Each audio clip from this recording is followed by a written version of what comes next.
Assalamualaikum warahmatullahi wabarakatuh. Ketemu lagi dengan saya Riwahyu Karvinas. Sebelum itu jangan lupa like, share, and subscribe channel YouTube 0033 Riwahyu Karvinas, dan jangan lupa pula tekan tombol lonceng yang ada di sebelah kanan tampilan. Metodologi penelitian. Sebelum masuk kepada topik pembahasan kita pada kali ini tentang laporan penelitian skripsi, alangkah baiknya kita memperkenalkan biodata dari si penulis. Nama Riwahyu Karvinas, NIM 1814080033, jurusan Tadris IPA Fisika A BP 18, dosen pengampu Dr. Miliasari SPD MSI, Universitas Islam Negeri Imam Bonjol Padang. Pada pertemuan kali ini, kita akan membahas tentang laporan penelitian atau yang disebut dengan skripsi. Di sini subtopik dari laporan penelitian skripsi itu adalah 1. Laporan penelitian skripsi, 2. Aturan laporan penelitian, 3. Format laporan penelitian, 4. Contoh laporan penelitian atau skripsi, 5. Bagian utama dari contoh laporan penelitian atau skripsi, 6. Bagian penunjang skripsi, dan ketujuh, referensi. Nah, dalam laporan penelitian atau yang disebut dengan skripsi ini, subtopik yang pertama yang akan kita bahas yaitu tentang laporan penelitian atau yang disebut dengan skripsi. Apa saja yang harus kita ketahui tentang laporan penelitian skripsi ini? Nah, di dalam subtopik ini akan membahas tentang poin-poin yang terkait dengan laporan penelitian skripsi. Pengertian laporan penelitian. Laporan penelitian merupakan tahap akhir proses penelitian di mana peneliti menuliskan dan menyampaikan hasil riset atau penelitiannya dalam bentuk karya ilmiah. Laporan penelitian adalah bukti bahwa sebuah peneliti telah benar-benar dilakukan. Laporan peneliti memiliki cakupan yang luas. Selanjutnya, poin yang kedua yaitu tentang bentuk laporan penelitian. Apa saja sih bentuk-bentuk dari laporan penelitian ini? Nah, baik, kita simak dan kita dengarkan. Bentuk laporan penelitian. Yang pertama, laporan riset untuk lembaga atau instansi tertentu. Yang kedua, laporan riset yang ditulis untuk memenuhi tugas sekolah atau kuliah seperti skripsi, tesis, paper, dan disertasi. Yang ketiga, laporan riset yang ditulis untuk jurnal akademik. Dan yang terakhir, yang keempat, laporan riset yang ditulis untuk media populer seperti koran dan majalah. Selanjutnya, poin yang ketiga dalam subtopik yang pertama ini adalah penyebab peneliti harus membuat laporan penelitian. Yang pertama, memecahkan masalah dalam masyarakat. Maksudnya di sini laporan penelitian bermanfaat dalam memecahkan masalah dalam masyarakat.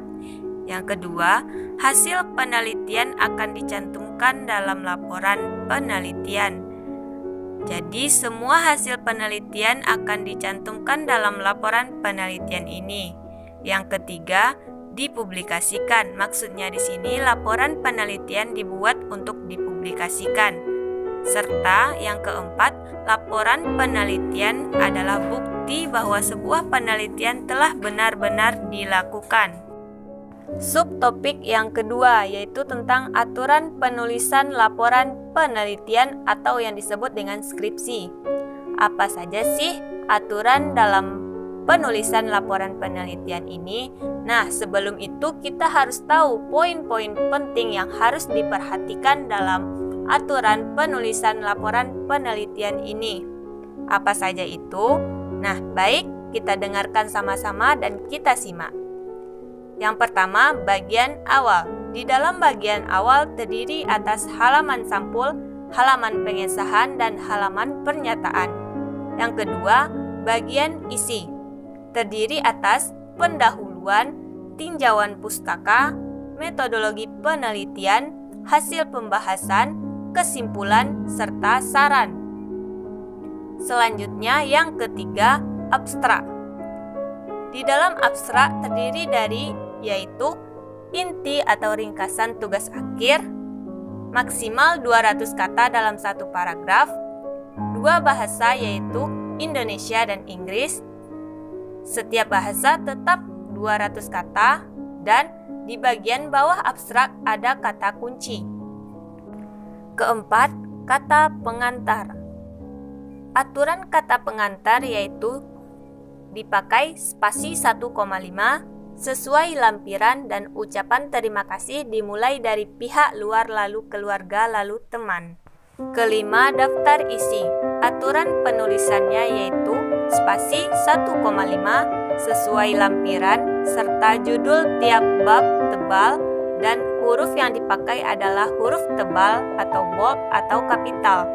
Selanjutnya yang keenam, daftar gambar, tabel, dan lampiran. Aturan pembuatannya yaitu digunakan spasi 1,5 dan sesuai lampiran. Ketujuh, pengetikan. Aturan penggunaannya: A. Kertas single side, B. Margin 4 cm kiri atas, 2,5 kanan bawah, C. Spasi 1,5.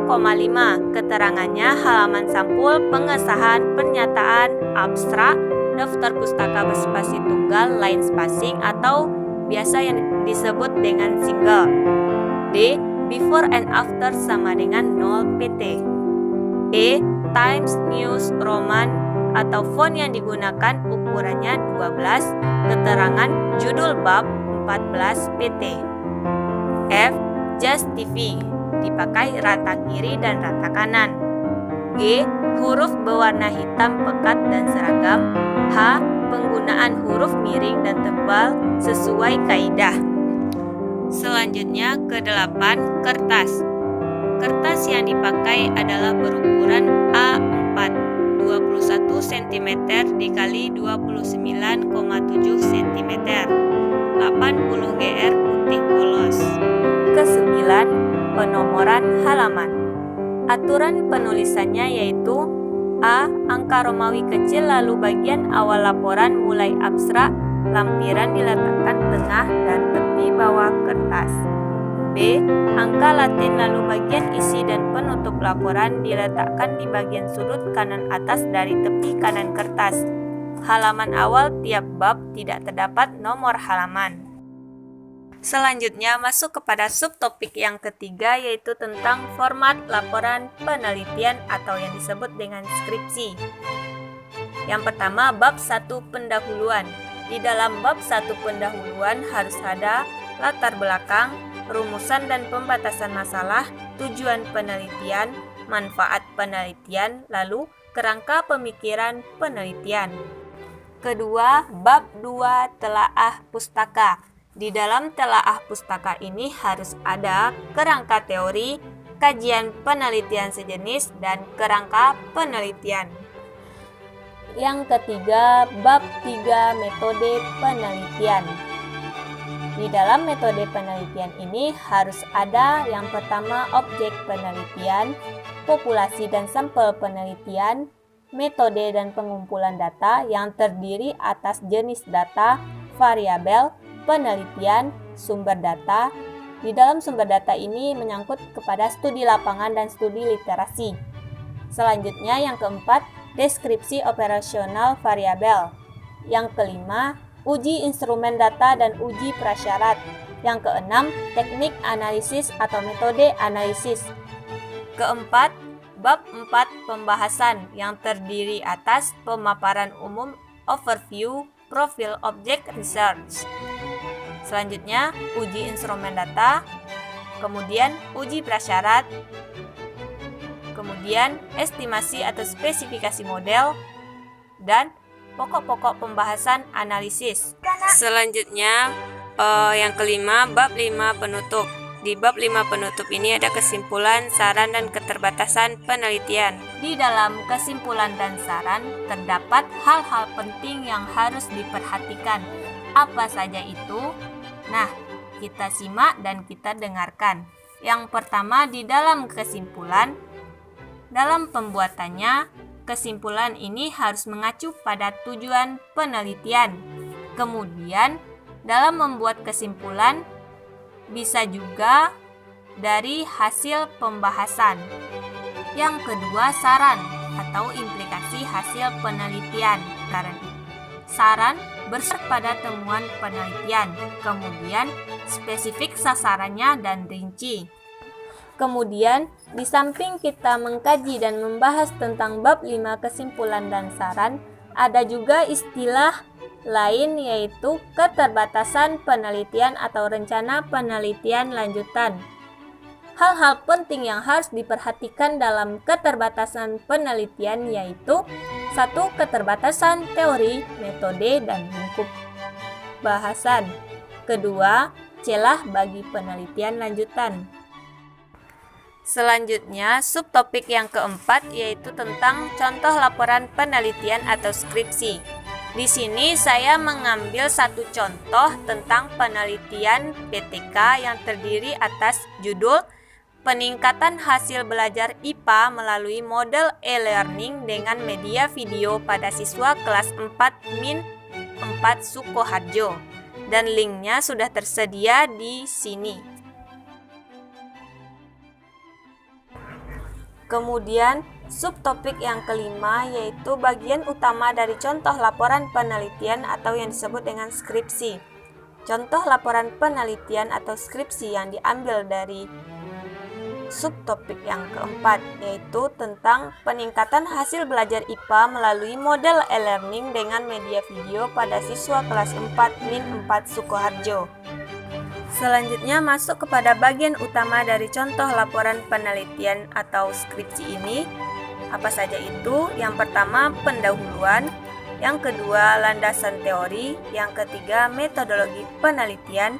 Yang keempat, hasil penelitian dan pembahasan. Dan yang terakhir, yang kelima, penutup. Nah, sekarang saya akan menjelaskan tentang bagian utama dari contoh laporan penelitian atau skripsi ini.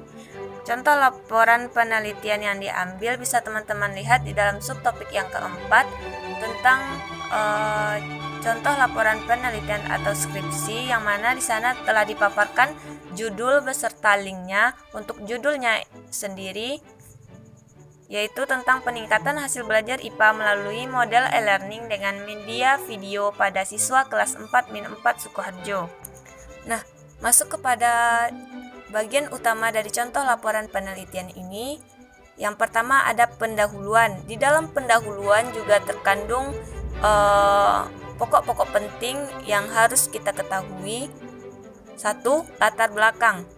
Latar belakang dari contoh laporan penelitian yang diambil ini berbunyi, berdasarkan hasil wawancara dengan guru di Min 4 Sukoharjo, proses kegiatan belajar mengajar belum juga dilakukan karena kebijakan yang ditetapkan pemerintah terkait wabah COVID-19 untuk menerapkan pembatasan sosial guna mencegah penyebaran virus corona dengan menerapkan pembelajaran jarak jauh dari rumah masing-masing.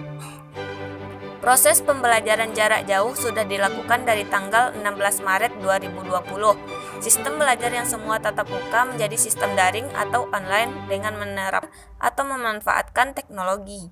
Permasalahan yang muncul, guru hanya memberikan tugas seperti mencatat dan membaca, tidak menjamin siswa atau siswi akan belajar di rumah.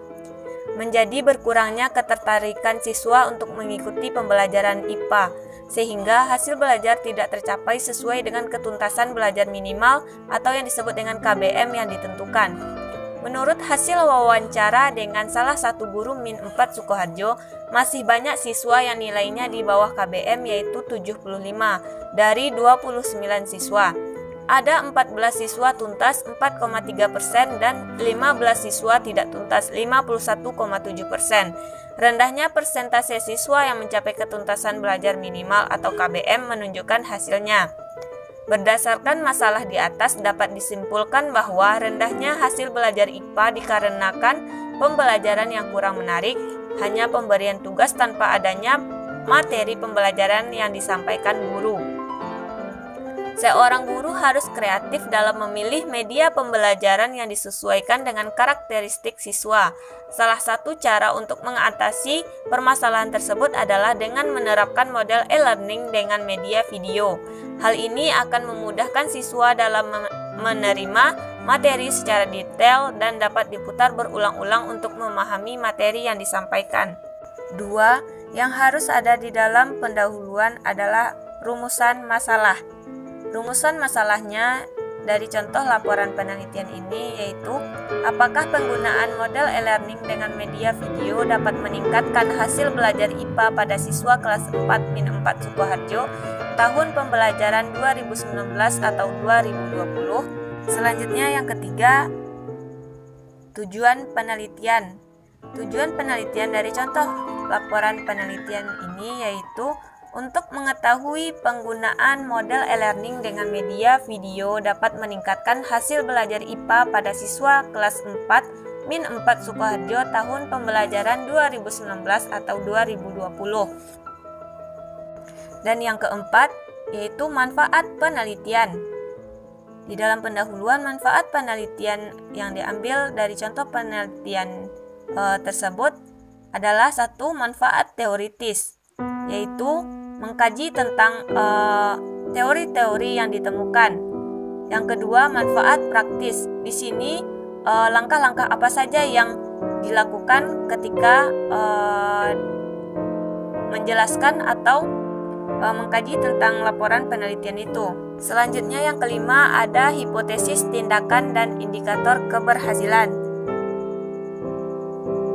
Di sini ada hipotesis, tindakan, atau perkiraan sementara dari tindakan yang dilakukan. Setelah itu indikator keberhasilan. Indikator keberhasilan yang didapat adalah secara individual dan secara klasikal. Kemudian yang keenam, ada definisi operasional. Di dalam contoh penelitian yang diambil ini, definisi operasionalnya ada satu, peningkatan hasil belajar. Yang kedua, ilmu pengetahuan alam atau IPA, yang mana menjelaskan tentang pengertian ilmu pengetahuan alam dan ruang lingkup mata pelajaran IPA. Kemudian yang ketiga, model e-learning. Di sini mengkaji tentang pengertian e-learning dan karakteristik e-learning. Dan selanjutnya yang keempat, media video. Di sini mengkaji tentang pengertian video dan pengertian media. Setelah itu, yang terakhir, yang ketujuh, ada sistematika penulisan. Selanjutnya, poin yang kedua yaitu tentang landasan teori. Di dalam landasan teori ini harus ada kajian teori dan kajian pustaka. Untuk kajian teorinya yaitu tentang hakikat hasil belajar ilmu pengetahuan alam atau IPA, model e-learning, media pembelajaran video. Sedangkan untuk kajian pustakanya, ada kajian-kajian dari peneliti-peneliti lain yang dikemukakan di sana. Selanjutnya, poin yang ketiga, metodologi penelitian. Untuk yang pertama, di dalam metodologi penelitian ini ada namanya rancangan penelitian.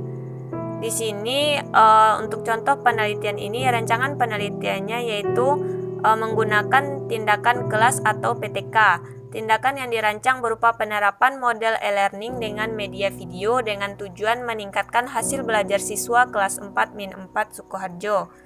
Dan tahapan dalam rancangan penelitian tindakan kelas dilakukan dengan perencanaan, pelaksanaan, pengamatan, dan melakukan refleksi pada setiap siklus sampai meningkatnya hasil pembelajaran hingga penelitian dihentikan. Setelah itu ada teknik pengumpulan data. Untuk teknik pengumpulan data yang dipakai yaitu berupa wawancara, observasi, tes, dan dokumentasi. Selanjutnya teknik analisis data. Di dalam contoh penelitian yang diambil ini, analisis data yang dipakai yaitu menggunakan analisis deskriptif. Deskriptif berupa persentase sebagai berikut. P sama dengan jumlah tuntas belajar atau jumlah seluruh siswa dikali 100.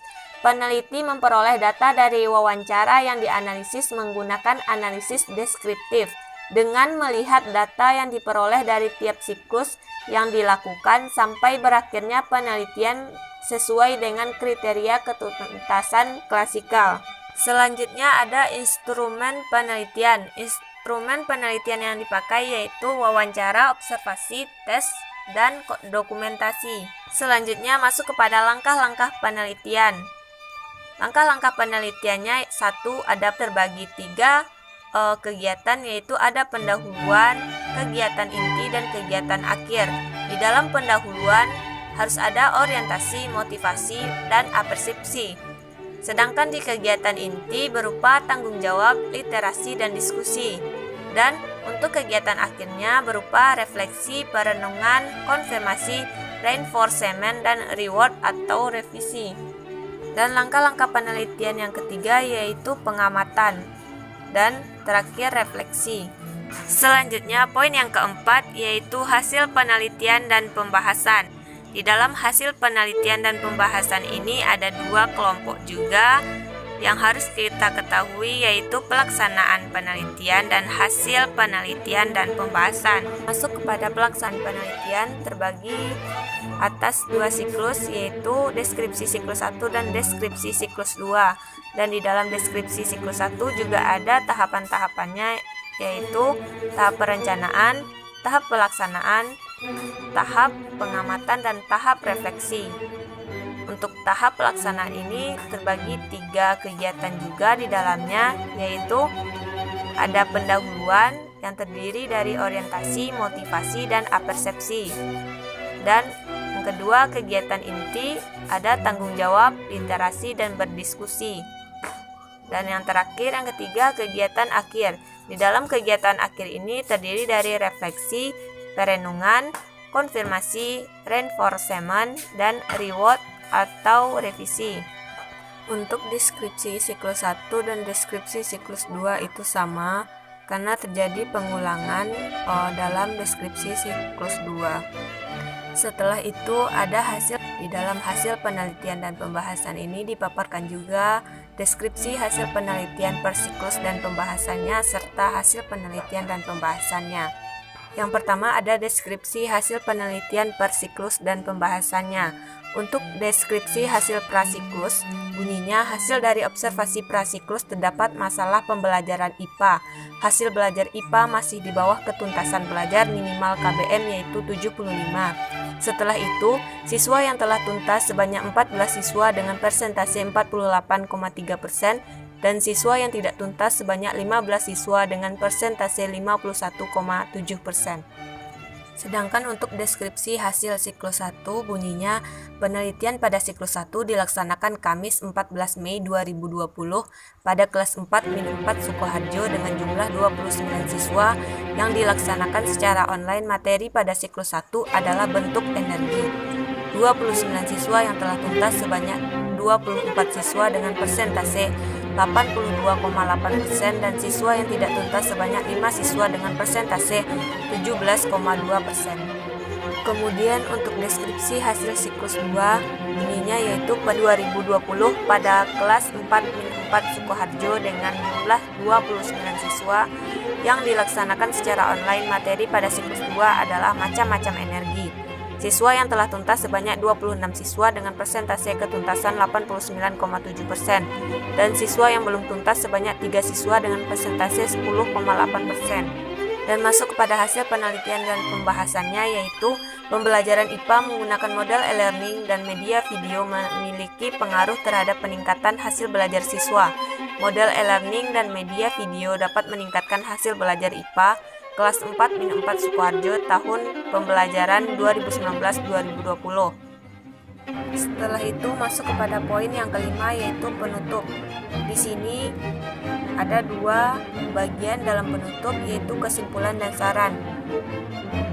Untuk kesimpulannya berbunyi model e-learning dan media video dapat meningkatkan hasil belajar IPA kelas 4-4 Sukoharjo.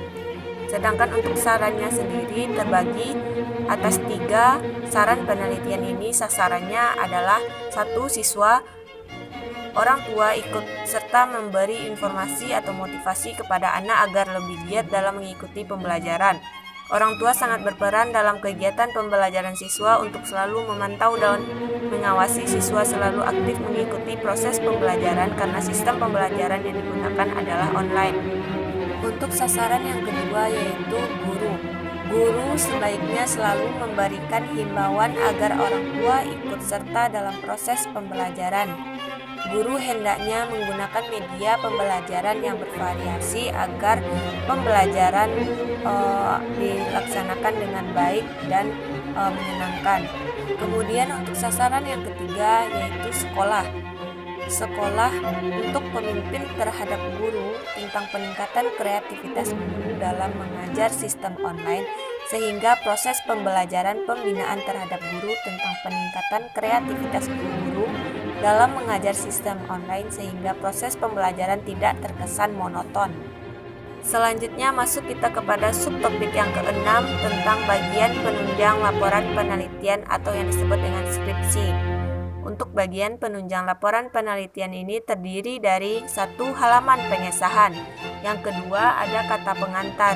Di dalam kata pengantar terdapat beberapa hal yaitu A. Prakata, B. Puja dan puji syukur kepada Tuhan, C. Ucapan terima kasih, D. Harapan penulis, E. Tempat, tanggal, dan tanda tangan penulis.